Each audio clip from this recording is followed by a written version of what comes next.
Hello guys, it's me again, Mark Paragas, and welcome back to my vlog. And guys, welcome to Bangkok, Thailand. First time ni Shane guys. And syempre, kapag may mga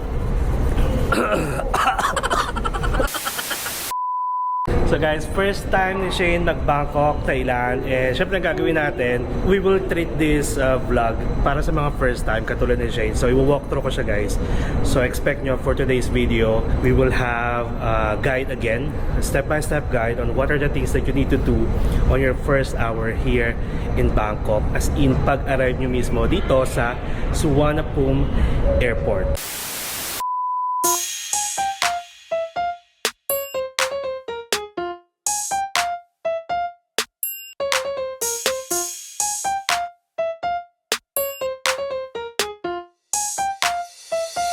So guys, currently it is 2:45 AM.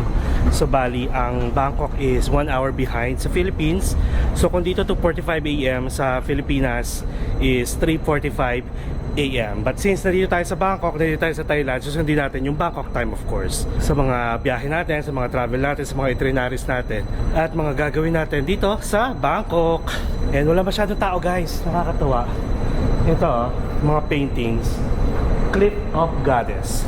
And syempre, I'm super excited guys kasi nga sabi ko sa inyo, ang purpose dito is like to tour si Shane, plus kung napanood nyo yung mga Bangkok natin, syempre more on temples tayo, more on attractions, but this time it will be a different one.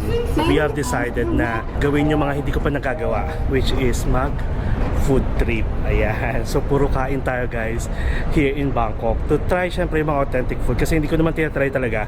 I mean, hindi ako nagba-vlog about mga pagkain dito, parang once pa lang ata. So ngayon, itatry natin. Parang everyday meron tayong itatry na mga food, mga buffet and so on. Nakaplano na yan guys, so watch out. But again, ang video natin ngayon, i-guide ko si Shane, yung arrival process niya hanggang makalabas kami sa arrival hall. And you as well guys, sa mga nanonood at mga first time nakita tong channel ko, nakita tong video na to, then manood na lang din kayo. Then I will guide you on what are the things that you need to do once you arrive here sa Suvarnabhumi Airport. And first tip guys, kung i-spell natin itong pangalan ng airport na to, mapopronounce nyo siya as Suvarnabhumi Airport. So yun din kasi yung spelling niya, pero here in Thailand guys, it is pronounced as Suvarnabhumi Airport. So yung letter V magiging W, tapos imbes na Bumi, magiging Pum na lang siya guys. Tapos hello in Thailand is Sawadika. Kapag babae kayo guys, dapat ka ang gagamitin nyo. Siyempre pag sa lalaki is cap or crop. Okay, so like Sawadika, and magti-thank you kayo is Kap Kun Kap. And guys, pagdating nyo kahit saan bansa kayo pupunta, you should go directly sa immigration to clear the immigration guys. Marami kayong madadaanan na mga nag-o-offer ng mga tourism cards, mga money exchange, mga ATMs, and I would suggest not to do anything yet. Basta diretsuhin nyo hanggang malagpasan nyo yung immigration. Then after ng immigration, doon kayo tuturo kung saan kayo makakakuha ng mataas na rate kung magpapa-exchange kayong ng pera, or gusto nyo mag-withdraw sa mga ATMs dito, at saka kung saan kayo kukuha ng mga SIM cards and so on. Okay? So first, let's proceed to the immigration and clear the immigration. Okay? So, are you ready Shane? Nag-apatsi-apatsi ka na? Hindi ko pa napanood ulit eh. Apatsi ba? Ayan, I'm super excited guys. Every time na nababalik ako dito sa Bangkok, super excited kasi Bangkok guys, or this country feels like my second home. And of course, first time ni Shane from Taiwan. O diba, Bangkok, o kahit walang work. Ayun, o diba? Basta ano naman yan, hindi ko naman papabayaan si Shane guys. Ma-e-enjoy niya yan. Puro libre yan. Puro libre yan.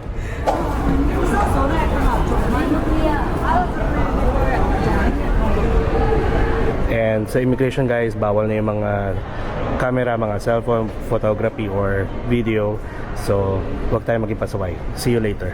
So guys, we are done with the immigration process.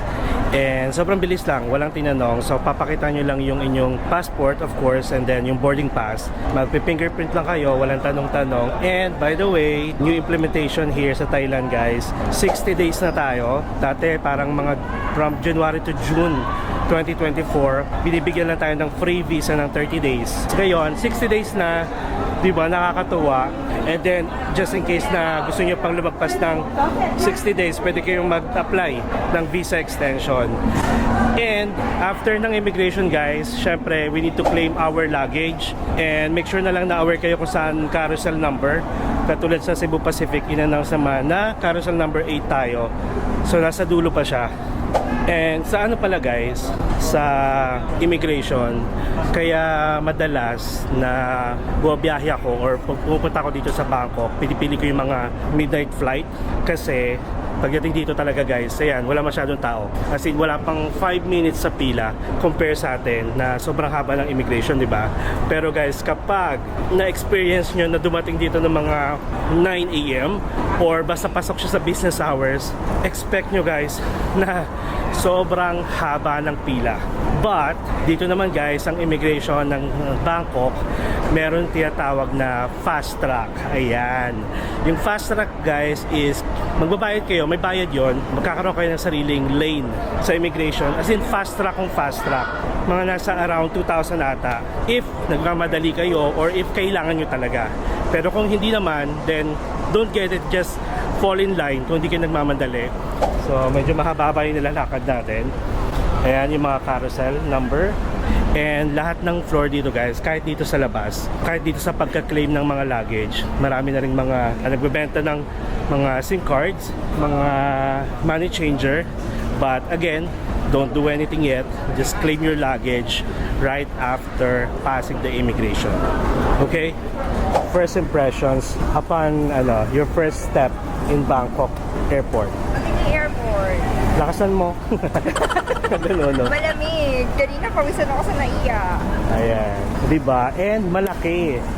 Yes. Malaki. Mahilig ka ba sa malaki? Malaking airport, diba? Oh. In fairness guys, in fairness girl, wala akong katulad palagi. Talaga? Ang maganda sa luggage na yan, face out na.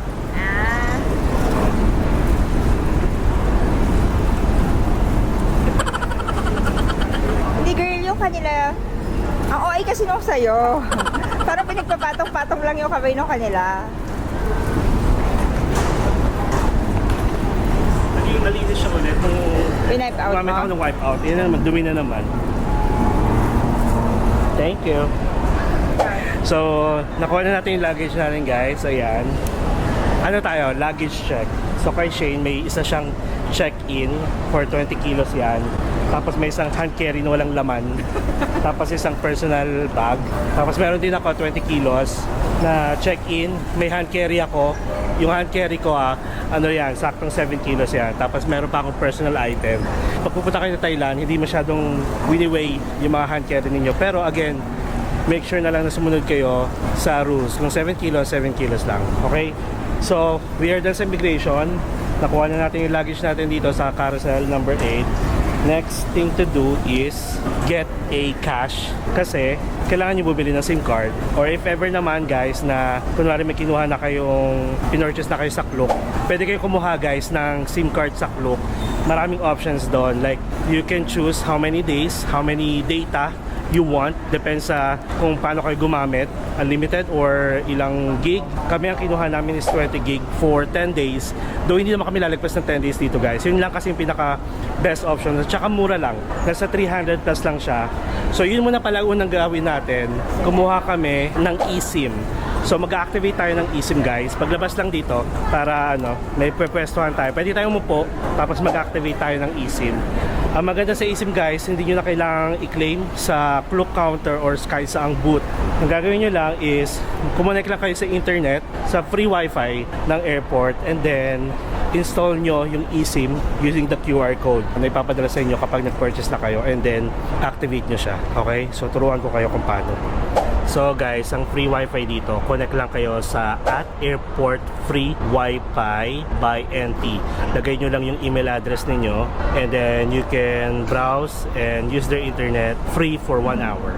Ang kinaibahan nito guys sa eSIM na binili natin nung nag-Singapore tayo, kailangan pa natin i-claim yung pinaka QR code. But this time guys, nang bumili tayo sa Klook, i-activate lang talaga natin siya. Pupunta natin yung Klook voucher natin, tapos right from there, i-activate natin. Okay?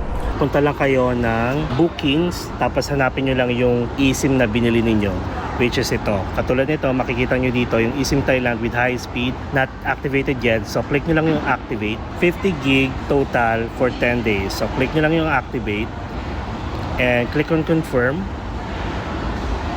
Ayan. Tapos click allow.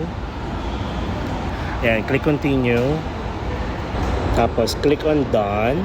Syempre, lagyan natin ng label BKK. Tapos, make sure na gagawin nyo pa rin primary yung local number ninyo or yung Philippine number ninyo. Click on continue. Tapos, nung nakalagay dito kung ano yung default line na gusto ninyo for send messages to people, syempre yung primary pa rin. Para makareceive kayo ng OTP. iMessage and FaceTime, syempre yung primary pa rin. Tapos, cellular data, this time, syempre, dun tayo sa BKK eSIM. Click on continue. Tapos, para sure na gumagana siya, punta lang kayo ng settings, cellular, then syempre on nyo yan.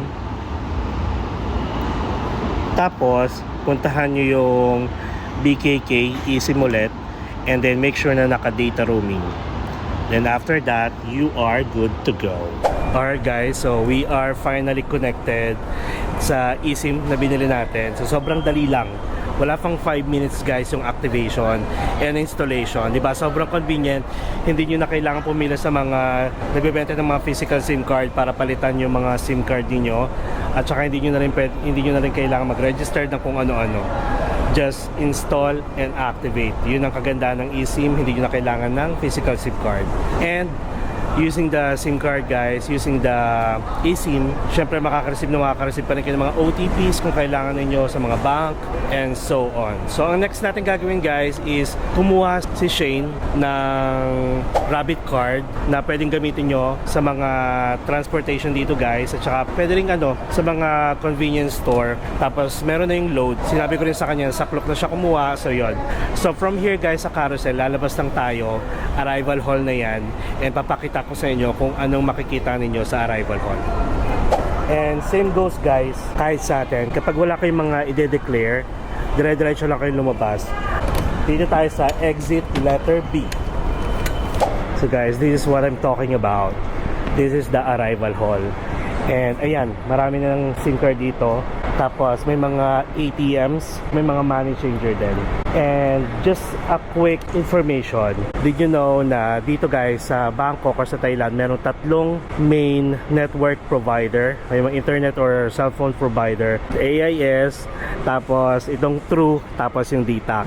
Tapos ang pinakamalaking network coverage dito sa entire Thailand is ang AIS. AIS pa rin yung number 1. Alright, so yung Klook guys, yung pagre-redeem ng mga binili nyo sa Klook, dati sa departure hall siya, which is sa taas, sa 4th floor. And ang message sa akin si Klook guys, nag-email siya na ang redeem daw is nandito na siya, nasa 2nd floor na daw siya, gate 1 near K-Bank counter, which is open 24/7. So I guess nasa dulo siya.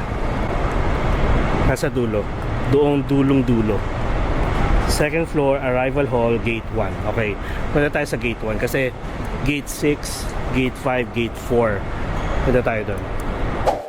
So once you get here sa arrival hall guys, yan, pwede na kayo mamili kung saan nyo gustong kumuha ng SIM card. Ito yung sinasabi ko sa inyo na pag-arrive nyo pa lang, paglabas nyo ng aeroplano, hindi nyo kailangan magmadaling bumili. Pagdating nyo dito sa arrival hall, ang daming SIM card guys. Kaya hindi nyo kailangan pumila kasi tignan nyo, halos walang tao.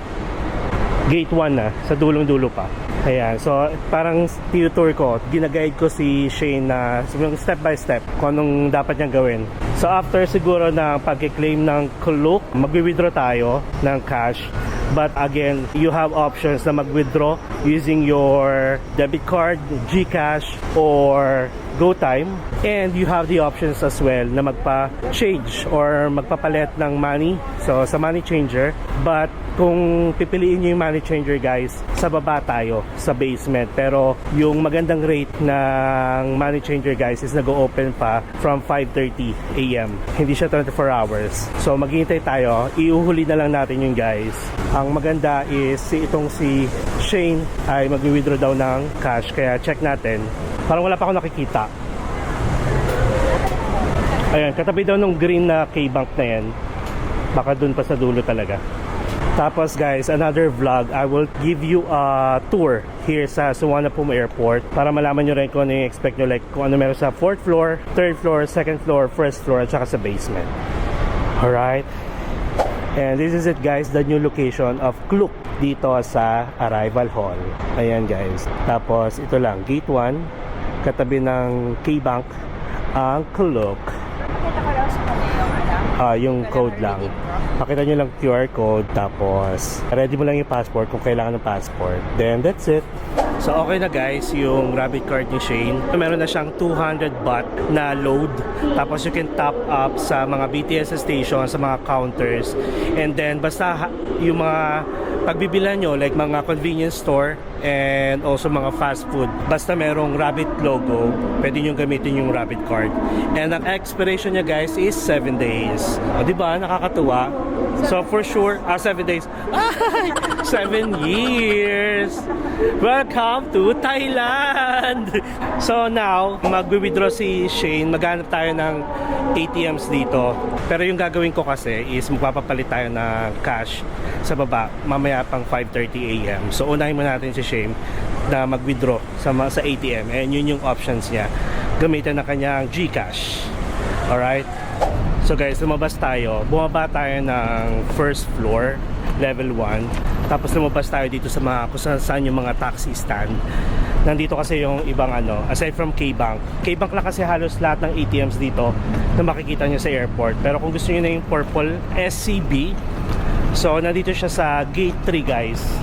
Ito. So CDM, Siam SCB pala, Siam Commercial Bank. Tapos itong isa is Easy Bank. Ayan, tapos may K-Bank ulit dito. Medyo mainit pakibilis. Kung gusto mo, i-compare mo. Paano ko pa malalaman? Tapakita naman agad bago mo i-go through So check natin kung magkano. Alright, so guys, nag-withdraw si Shane sa Siam Commercial Bank. Tinry namin yung Purple ATM at saka yung K-Bank. Pareho lang naman siya ng guys, ng transaction fee which is 220 baht. Kaya kung magwi-withdraw kayo guys, sulitin nyo na. Like, get the maximum amount na pwede nyo i-withdraw. Siguro mga 20,000 baht para at least isang transaction fee. Meron din kasi guys mga ATM na experience kayo sa ibang bansa na merong mga limit lang like 10,000, check. Yung mga ATMs na may maximum amount at least 20,000. Katulad dito, kaysa naman mag 10,000 kayo. So bali total nun 440 transaction fee. So yun na, gawin nyo na. Lakihan nyo na lang para hindi sayang.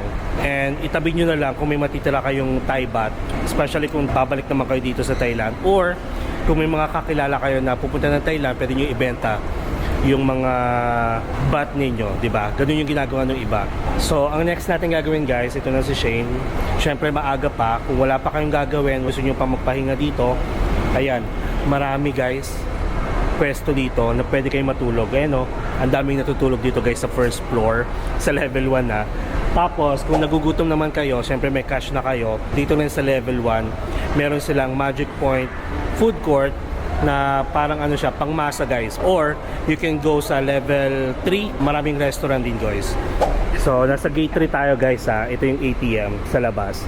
Tapos, lakarin na natin to, going to gate 7. Check natin kung ano meron. Let's go. Ayan, pasukin nyo lang to guys. Tapos, tatawid na kayo dun sa kabila.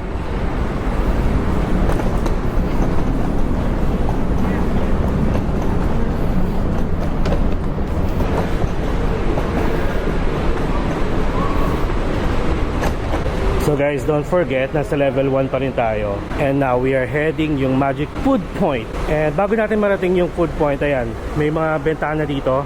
May mga store, may Subway, tapos merong The Coco Bay, tapos again, meron mga tourism card, tapos mga shuttle service guys, mga private transfer pero close pa siya. Merong going to Sukhumvit, merong going to downtown, merong going to Pattaya, Wahin,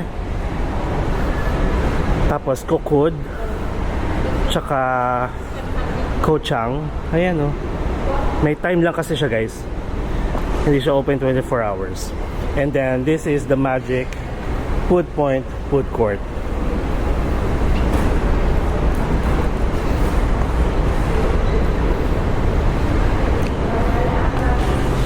Hindi naman, yun ang bawal. Matag ito. I-check mo kung ano, kailangan pa ata papalitan yung cash into card. Tapos yung card ang pangbabayad mo, parang ganun. Ayun guys, Magic Food Point. There.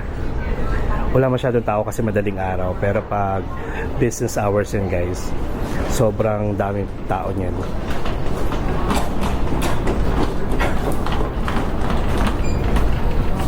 Ayan.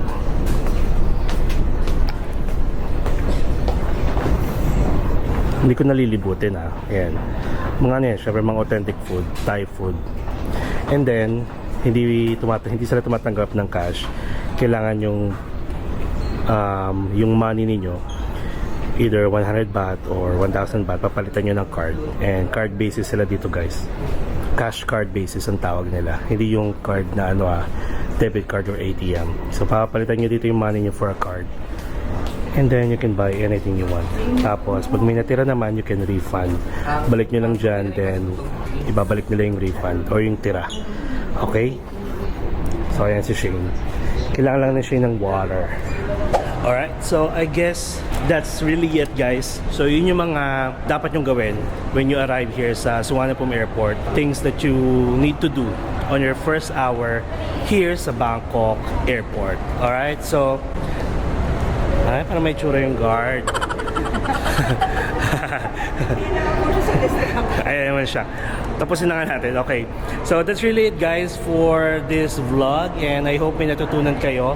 And may natutunan ka ba? Susundan ka ng lamok? Natutunan ko na kahit sa Thailand, magrito ka sa lamok. Bakailan mo ng mosquito repellent. Kamusta ang mo, first hour here in Bangkok? Yung mga pinagagawa mong procedure? Uhaw na uhaw. Nakakapagod siya, pero yun naman, sobrang bilis. Recap lang. Immigration, pag-arrive nyo, immigration, claim your luggage, install your eSIM or get an SIM, or claim your SIM, tapos claim your Klook, like mga rabbit card, tapos or kung may SIM card din kayo, then get a cash. Tapos pag may cash na kayo, pwede na kayong kumain dito while waiting sa transportation ninyo going to your accommodation. Okay, so again, that's really it. And I hope may natutunan kayo, lalo sa mga first time dyan. Don't forget to subscribe to my channel. Subscribe to my channel. Anong channel ko? Hindi ako mawala. Pare-reddit ako nito. Ano channel? Mark Paragas Official. Again, subscribe to my channel. Mark Paragas Official. And hit the notification bell para updated kayo sa mga upcoming travel vlogs natin.